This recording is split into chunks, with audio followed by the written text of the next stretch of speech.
Hi everyone, just at St James's Park, just actually right behind where my turnstile is. We're going to be talking a little bit about Rafa Benitez, what he said in his press conference along betting. I'm also going to be doing the preview with Reading today as well. So anybody who was expecting the whiteboard video, apologise. I'm at work late, and by the time it processes, I'll not be out till tomorrow morning. So a quick preview today, just outside St James's Park.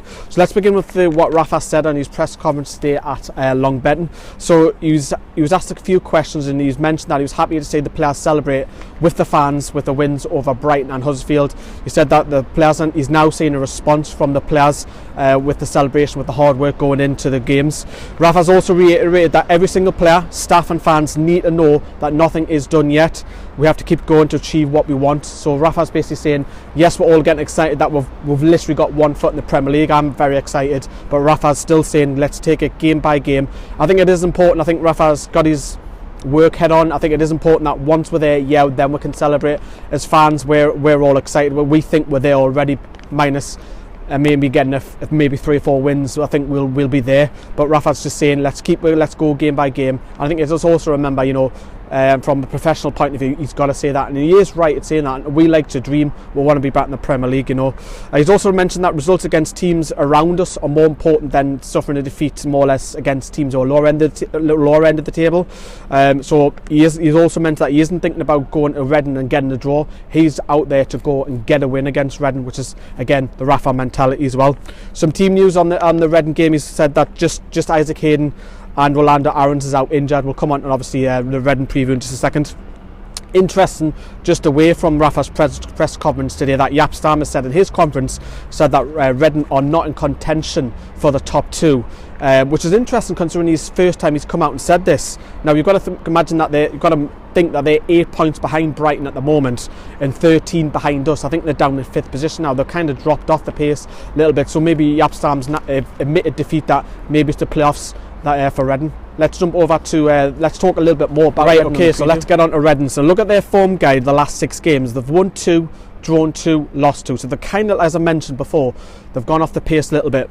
Beat Wolves 2-1, but then they suffered defeats against Brighton and Huddersfield, against their nearest rival. So that's put a little bit of dint on them. They have beaten Brentford 3-2 also, drew with Barnsley and drew with Ipswich. They've conceded 9 goals in the last 6 games, scoring 7, and they've only picked up 8 points from a possible 18. They're 5th in the table, as I mentioned, on 63 points. Dropped off the pace. They do share the goals amongst us. In Newcastle have to be the wary of the likes of Montgomery. I can't even say that now. He's got 9 goals. Gareth McLeavy's got 8. He'll more than likely take the penalties. Swift from midfield's got 7. Behrens on the wings also got 6. So they do mix the goals up a little bit. So there's a few threats from the attacking sense from Reading. They do play a lot of possession football, short passing, very much like the Dutch philosophy that Jaap Stam has brought into Reading. And they use the flanks as well. So Newcastle have just got to be wary, especially the full-backs as well. You've got to remember that we beat Reading 4-1 here at St James's Park earlier on in August. Nice hot summer's night. It was pretty much 50-50 until we got that second goal, and then we went on a cruise to victory 4-1. Jaap Stam come out and actually said that Reading were actually the better side, believe it or not, even though they got beat 4-1.